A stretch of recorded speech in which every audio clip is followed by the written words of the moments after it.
Hi, Danika Watson, nurse practitioner, coming to you today to talk about schedules. This is going to piggyback on last week's video on sleep schedules. So this is a disclaimer. This is not medical advice, recommendations, or a diagnosis. This does not take the place of a well child check or a sick visit.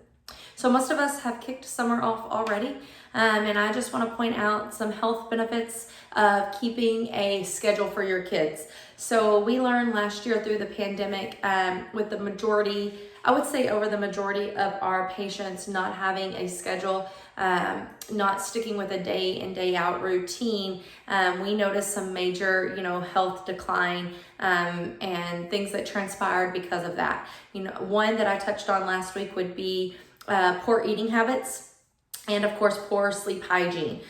So as we kick off summer, I encourage each of you parents to really focus on your child's schedule. Obviously, we want them to be able to sleep in or maybe go to bed a little bit later than normal when they did have to get up super early for school. However, we don't need to wane from that too much. We want to make sure that they're continuing to get up at a decent time, 8:30, 9 o'clock at the latest, I would say personally. We want them to make sure that they're going through their morning routine just like they would for school. They get up, they eat breakfast, they brush their teeth, they make their bed, they get dressed. Whatever your morning routine is like for school, it's really important that you keep that the same, maybe give or take an hour or 30 minutes later than what they would normally do for school. When you do this, when you continue these staples through the summer, you allow your child to really develop this routine and to stick to it, which helps them down the road. When they become adolescents and adults, they'll really stick to these routines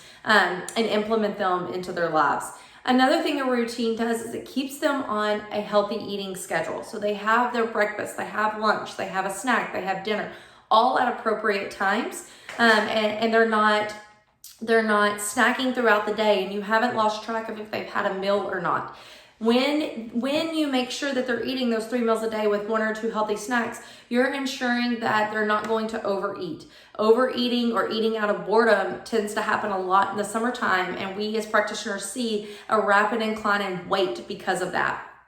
Another thing, when you keep a regular schedule, you keep a regular activity. Make your children get up and do something. Have something planned for them to do during the day, not sit in front of their video game, but a real, have them become active in certain things. Make a point to have a time in the day where they're active. So again, they don't have health, their health doesn't decline because of that.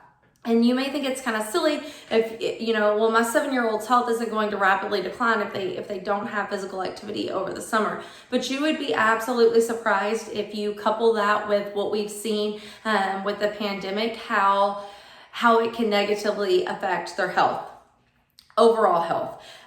With our teenagers, we have seen, rapid increase in blood pressure and rapid increase in weight. And a lot of that is because their activity levels are really low and their eating schedules are completely off.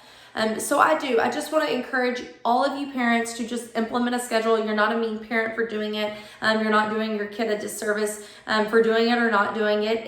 It just helps them. It helps them adapt in 8 weeks when they have to go back to school. If you have any questions, if you need recommendations from me, you can certainly reach out to your healthcare provider.